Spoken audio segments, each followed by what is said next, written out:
ที่ปลูกกับบริญญาทุกคนนะห่างประมาณ20 เซนนะทุกคนเนาะนี่ว่าคืบหนึ่งเนาะยิงตามหมาก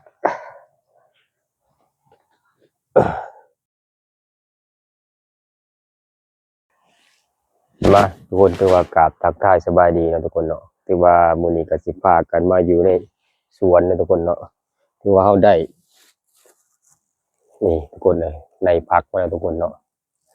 ในพักไปตลาดวันเนี่ยพักบงอ่ะในพักบงมีพักบงแล้วก็พักคอมบัวทุกคนเนาะคอมบัวเนาะถือว่าพามาอยู่ในสวนทุกคนเลยเรื่องงานการเกษตรนะปลูกไว้กินเองทุกคนเลยเหลือจากกินก็ขายเนาะช่วงนานพักเนี่ยถือว่ายาวเติบนะทุกคนเนาะวันนี้ก็สิปลูกพักบงแล้วเพราะว่าบงผักบงซื้อมาได้2 ถุงเนาะถุงหนึ่ง10,000เนาะถ้าเป็นโลก็มีเอาไปขายเนาะประมาณถ้ามันโลละ100,000เนาะตู้120,000ก็100,000ก็มีผมบริปลูกลายทุกคนเนาะปลูกน้อยเดียว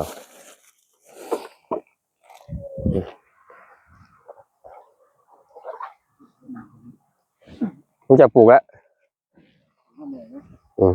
มีของน้องทรายปลูกนี่ทรายบนกองเอาความบัวแล้วปลูก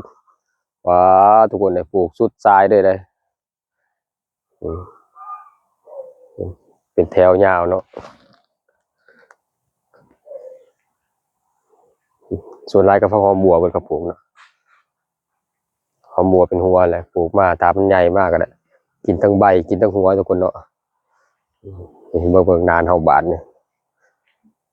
นานน้อยเนาะสิแบ่งครึ่งเนาะครึ่งหนึ่งปลูกพักบงเลยครึ่งหนึ่งปลูกพักความบัวแต่พอได้แช่ซับก็ซื้อมาเพื่อนแช่มาเบิ่งของเราของน้องสายของคุณกองแล้วเสร็จก็ตัดก่อนได้ทุกคนเลยตัดออกเป็นตัดหัวทั้งก้นมันเนาะนี่มันจะปรุงใบปรุงหากมาทุกคนเลยนี่หลังจากปรุงหากขึ้นมาแล้วก็ปลูกเสียบใส่เลยเนี่ยปลูกแน่แล้วไม่ได้กล่องปลูกเสียบใส่เนาะทุกคนเนาะเสียบใส่หดน้ำที่ปลูกกับบริญญาทุกคนเลยห่างประมาณ20 เซนนะทุกคนเนาะนี่ว่าคืบหนึ่งเนาะ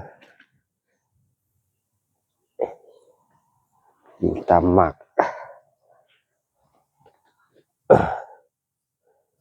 อยากงานการเกษตร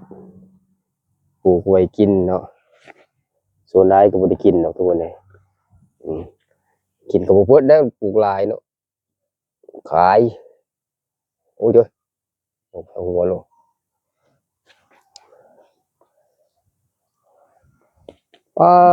บ่ได้แต่ปีจะโลกกล่องบ่แถวนี่ปีกายได้ตู้ปีกายได้2 สอบสอบ1กิโลซะกาว่า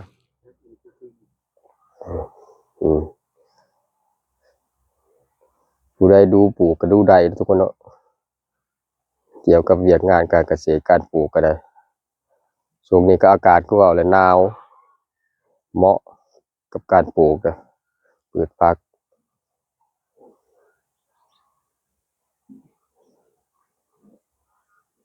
อุดมสมบูรณ์นะสวนกันเนาะอยู่ของการทุกคนเลยอยู่เฮือนกับปลูกกันวันนี้เป็นวันเสาร์เนี่ยเขามาประจำการเลยปลูกผักเลยทุกคนเลยใช้เวลาว่างเป็นประโยชน์เนาะมาทุกคนที่ว่าโตกันหน่อยเนาะที่ว่าเบิกนานพักเขาได้บัดนี้ที่ปลูกเนาะผักบงเนาะจักสีได้สำได้แล้วทุกคนใน2 ถุงเนาะที่แรกว่าเสียมาหลายเนาะทุกคนเนาะแต่ว่าคิดว่ามันสิหลายเนาะการปลูกกับบริญญาแล้วทุกคนเลยหวานโหยลงเลยถ้าโหยหลายมันก็ทีทุกคนเลยมันขึ้นมางามเนาะขีดเส้นเป็นเส้นไว้นะเพื่อมันงามเนาะปลูกขึ้นมา เวลาปลูกเวลามันใหญ่ขึ้นมามันก็จะเป็นแถวเนาะ งั้นเราตัดไปขายเราตัดไปกินเนาะก็ง่ายเลยยากทุกคนปลูกผักบงซูมใส่กระดาษกล่องเห็นบอกตอนนั้นนะนี่นี่วอยลงเป็นเม็ดเนาะประมาณ4-5 เม็ด2-3 เม็ดเนาะเดินตามแถวมาปลูกเป็นแถวสูตรเท่าเนาะทุกคนเนาะปีบางคนเขาก็หวานเลยนะทุกคนนะผักบงบ่ได้ยากเนาะปลูกผักบงเนาะมีแนวลงสิก็หลายคนหลายปลูกคือกันได้เอามากแบบนี้เนาะปลูก เป็นแถวยาวไปนี่ขอดีมันก็คือเว้าไปเลยทุกคนเลยเวลาเขาตัดเขาหยังเนาะมันก็ง่ายเวลากวาดหรือว่าใส่ฝุ่นใส่ฟอยล์เนาะมันก็กวาดง่ายเด้ถ้าเราหวานด้วยเวลาเรากวาดมันก็ยากเลยกวาดเวลาใส่ฝุ่นใส่ของเนาะ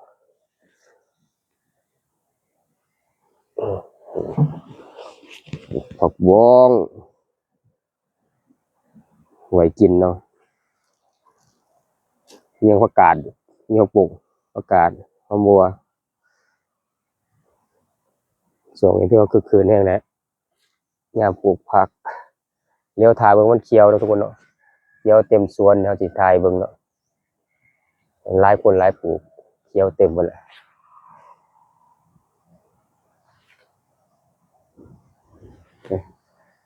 ได้แล้วก็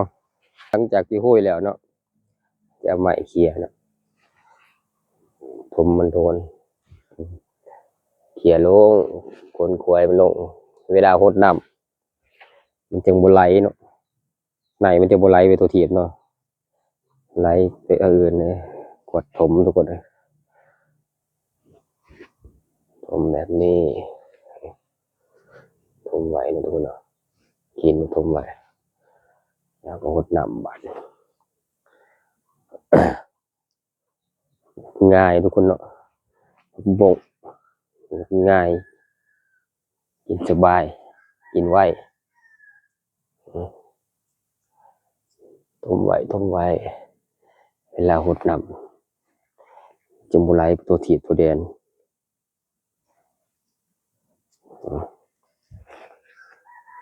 ให้มันโฮมเนาะโฮมอยู่ในแถวเดียว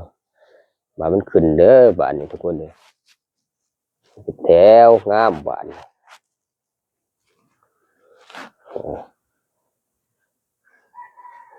มีปีหนึ่งเขาปลูกทุกคนเนาะ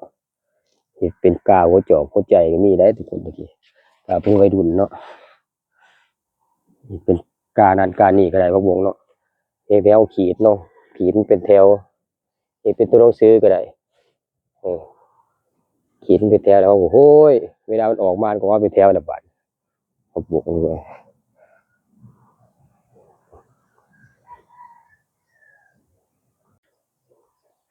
แล้วก็กดน้ำมันควบสบายเนาะน้ำก็อยู่ไกลนี่ความสะดวกสบายมาเลือกนานพักบ่ได้เลือกอยู่ไกลได้ทุกคนเลยเลือกอยู่บ่ไกลน้ำหดน้ำใส่ก็เวลาหดเนาะถือมันก็บ่ไหลในมันก็บ่ไหลอย่าดีให้ตามแถวมัน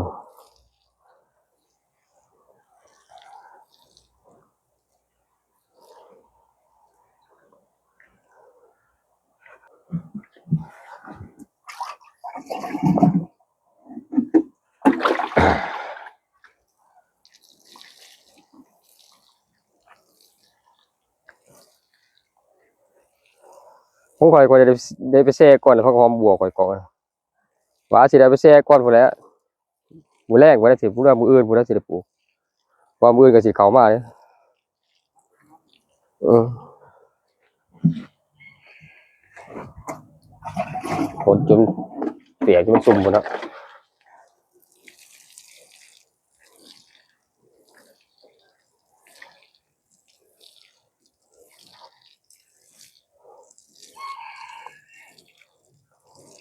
ประมาณ7 วันเนาะหรือว่า4-5 วันก็ออกนะถ้ามัน7 วันมันก็พอดีมันโป่งนะโป่งคักนะเรียบร้อยสำหรับการปลูกผักสวนครัวเฮาเนาะมีหลายชนิด ผักกาดผักบัวผักหอมบัวผักบงต่างคนต่างปลูกต่างคนต่างสองมาปลูกเนาะหลายอย่างหลายแนวมีวัตถุพักเนาะถ่ายเบิ่งมันใหญ่เด้อบ้านนี้ทุกคนเลยเดี๋ยวจะถ่ายเบิ่งต่อมันใหญ่เบิ่งเนาะ